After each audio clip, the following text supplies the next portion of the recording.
China. And scientists in South Africa are revealing more information about just how transmissible the Omicron variant is.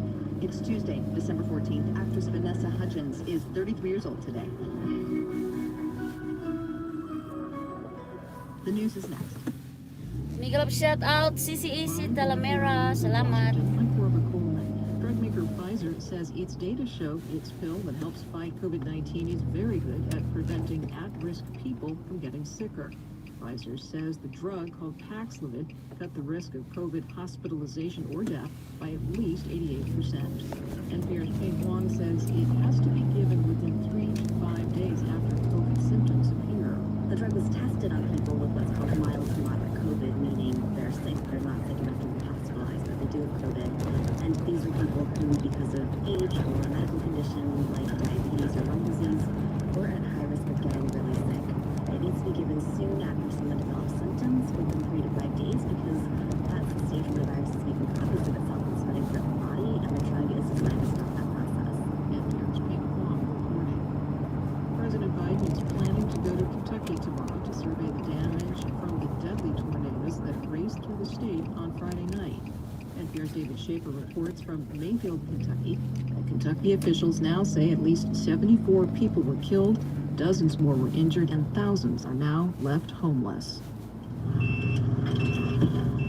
Bulldozers, backhoes, loaders, and bobcats are plowing and scooping what's left of homes and businesses. Hindi ko Here, makita putting kung the sinong splintered nag-ano. wood, shredded metal, and crumbled bricks and concrete into piles to be hauled away later. James Gifford is a firefighter from Georgetown, Nanginginig kasi Kentucky, helping with search and rescue efforts here. Nanginginig yung cellphone kaya hindi ko mabasa. I mean, houses are flattening. They're Miguel, really shout just sa off inyong lahat foundation. dyan. Big, gigantic structures are pushed over. Little houses are pushed over.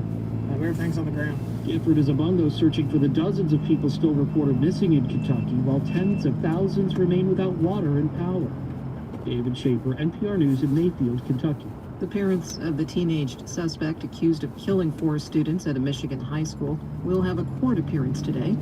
From member station WDET, Quinn Kleinfelter reports prosecutors charged the parents, Jennifer and James Crumbly, with involuntary manslaughter. Today's scheduled probable cause conference is a typical step, but in a rare and unusual kind of case. The parents of the teenage suspect face charges because prosecutors claim the parents made it so easy for their son to get a gun and did so little to stop him Miguel, from shout out allegedly using it to kill CC and wound Alamir. his classmates. CC That Alamir. includes refusing to remove him from the school the day of the shooting, even allegedly Talamera, after being Miguel, shown a shout out disturbing CC note Tunit depicting a bullet Dalwata. and phrases like, "The thoughts Ano won't na lang, stop, shout out help na lang me." ko kahit hindi ko Officials nababasa. also accuse them of fleeing after being charged. They were eventually found at a commercial warehouse. Miguel, Their up, attorneys shout out counter the Sisi parents had Akanta left town for their own Calipos. safety and were confused about which day they Miguel, should shout surrender. out Ate For Floor NPR TV. News, I'm Quinn Kleinfelter in Detroit. You're listening Miguel, to shout out NPR Sir News. Jablas Kuya TV. Support for NPR comes from NPR stations. Miguel, Other shout out contributors BB include Boss Autism Samar. Speaks. Autism Speaks is working to create a world where all people with autism can reach their full Miguel, potential. shout out Learn Jame more at Vlog. Miguel, autismspeaks.org. shout Jame Find the Montalban. listeners who support this NPR station. Miguel, shout Chris It's Guzzi. 6:04. This is CPR News. I'm Haley Sanchez. The Miguel, Kansas shout City Sisi Council Lencio, failed to USA. override Mayor Michael Hancock's veto of a flavored tobacco Miguel, ban shout bill out last Sisi night. Tunit The bill Dalwatan. would Miguel, have shout outlawed Sisi the Lenley sale of Macau most Vlog. flavored tobacco within the city, with the hope of curbing teen smoking. Miguel, shout out The local Lady lawmakers needed Sha. at least 9 votes to override the mayor's veto, but the override only received Miguel, 8. shout out Ate Flows The Denver Mining TV. Company will pay the state of Colorado $1.6 million in a settlement connected to the 2015 Gold Sino pa ba? King mine spill. Here's CPR's Sina Seek. The settlement resolves any liability from the Miguel, Sunside shout out Gold Miss Corporation. Jamis The company does Wanderer. not own the closed Gold King mine, but did Miguel, oversee shout out Sir construction of Tiger Wick barriers TV. below the mine. O, The tingnan niyo federal yung homeless, investigation oh. found they caused a buildup of water. Ayun, When oh. federal contractors accidentally triggered the spill, Ayan, millions yan, of yan. gallons Nag-ano of siya, toxic water nagtutulak ng ano. flowed downstream, Diyan lang siya turning the tumitira. Animas River orange. In Grand Junction, I'm Stina Ayan. Sieg, CPR News. Delta Airlines will no Tutulak longer bongga. serve Grand Junction starting Ayan January siya. 9th. That will mean no more Ang ginaw-ginaw non-stop kaya, flights to Salt nasa Lake kalsada City, lang an siya. important hub for passengers flying to and from the west. Saan na ba ako? Sino ba yung sinashout out the ko Grand dyan? Junction Regional Airport. There's a lot of passengers who utilize Mika, that Mika, love, service shout and out probably Jordan have and to find me. alternative service.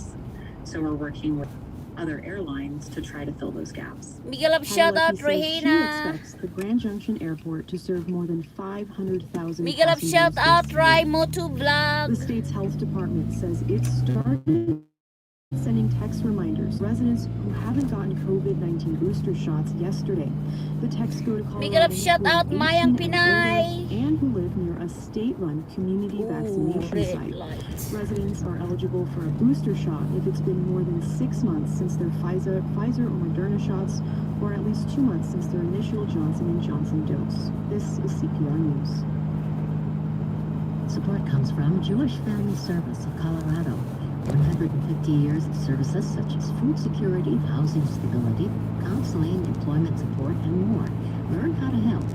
JewishFamilyService.org. Miguel love, shout out Jen Little Adventure. Miguel love, shout out Patients with compassion and care. From Sir primary Tatay care to Ron specialty Cadorna care clinics throughout Colorado. Learn more at cumedicine.us. Miguel love, shout There are 30 RC American nations Channel in the Colorado vlog. River Basin. They had nearly zero say. Now the river's water is divided up. Now that resource is dwindling. When states get together to Miguel, negotiate the shout future out of the Sari river, Gore, tribes will have a Escape seat at the table. We have Vlog. a whole generation of Indian folks who Ooh, are not it's going to have the green. disadvantage that their parents had, or even their older brothers and sisters had. Will the tribes be able to Oh, secure what the it's U.S. yellow government has light. promised them? Livable reservations? Read the story and see pictures at CPR.org. It's Morning Edition from NPR News. I'm Rachel Martin. And I'm Steve Inskeep. Good morning. Amid the destruction in western Kentucky, Lieutenant Governor Jacqueline Coleman told us yesterday she witnessed one positive. What I see when I'm on the ground is Miguel, the shout hope out to your of Salon. neighbors Ano helping ba yung neighbors. ano niya? Channel. That's just the Hindi ko kind of story memorize. we're about to tell. After last weekend's tornadoes, about 100 people are unaccounted for. Rescuers are looking for them, and NPR's Brian Mann followed one crew. Miguel, shout out Rosalinda Who was on Signs. this team? Well, a lot of Science. these volunteers who came from all over the state of Kentucky are trained first responders from fire and police departments. Miguel, The crew I shout joined yesterday Erlinda was led by a guy named Bibereno. Jason Cox, who was dressed Oh, in fireman's naalala ko. pants and bright red suspenders. Something else, man.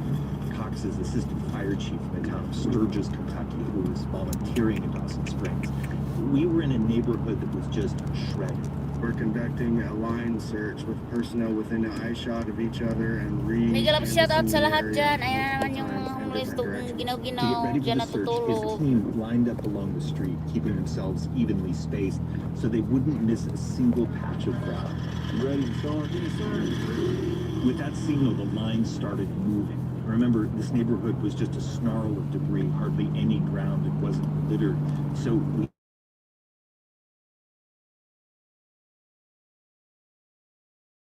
Kentucky, who also came to volunteer.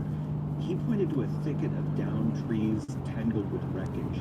We're going through every bit of that. If there's stuff that's, or pieces of roofing or Miguel, shout out sa lahat nandyan. anything, we're picking that up and moving it, Hear them peeling away debris behind me, looking for any remains, any victims, and of course, hopefully any survivors. But it's hard to imagine people surviving this. There's not a your structure here turn. that's taller than my waist, and these were all homes just a few days ago. This crew did find the body of a man on a previous day's search. Deibler said it was painful, especially for less experienced volunteers. Yeah, it's difficult. I worry more about them than myself. It's, I'm, I guess, decently used to dealing with stuff like that. I also walked for a while with Bobby Brown, a police dispatcher from Morganfield, Kentucky, who was using a headlamp to peer into wreckage. She said it was important for her to be Maraming salamat To get sa out and taxi actually si Tonet. help with this side O of it, kung it's- sino pa dyan ang it's made us umatak. feel pretty good, Maraming actually. salamat. Brown said the experience of Ayun na yung finding a building victim ko. was hard. And these conditions go, were go. horrific. Every time someone lifted a piece of debris, there was real fear of what might be underneath. And for a lot of these rescue workers, this is personal. They know some of the people who are missing. A little bit later in the day, I spoke with Ryan Linton with the Dawson Springs Volunteer Fire Department. We have family here as well, so everybody's trying to make do with what's going on. It's unfortunately, it's like a movie that just won't stop playing. So you can really hear some of the fatigue in people's voices. And Steve, while I was in that neighborhood in Dawson Springs, there were a couple of false hits. A search dog caught scents, but unfortunately that did not lead to any survivors. We're listening to NPR's Brian Mann, who's in Western Kentucky. Brian, I really appreciate these pictures of a state that's close to me. I used to use.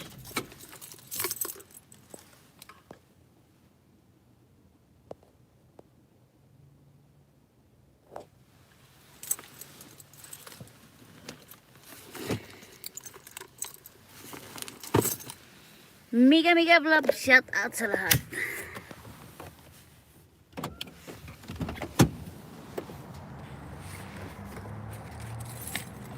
Madilim pa, uy. Takot ako.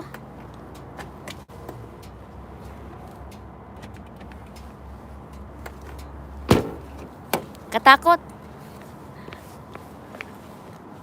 Run!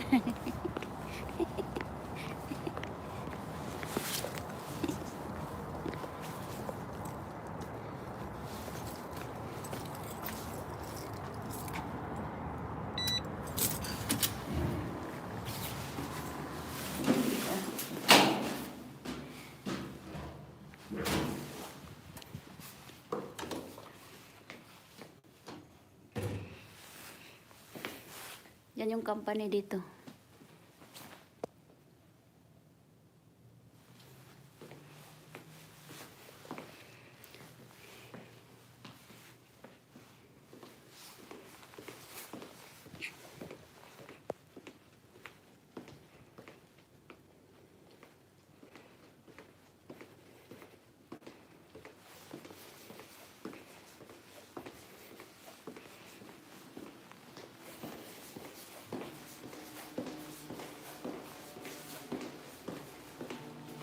Hi, morning. Can I take my picture? That's my supervisor.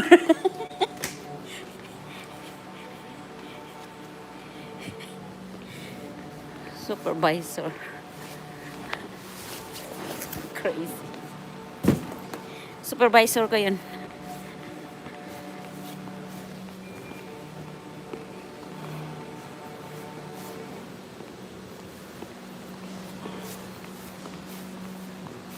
Restroom.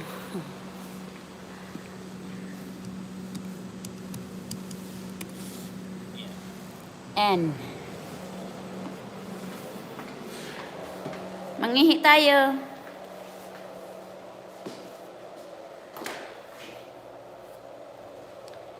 Bye, maraming salamat sa inyong lahat.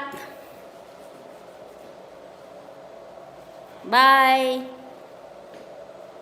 Ito yung kubita namin. Pati kubita, pakita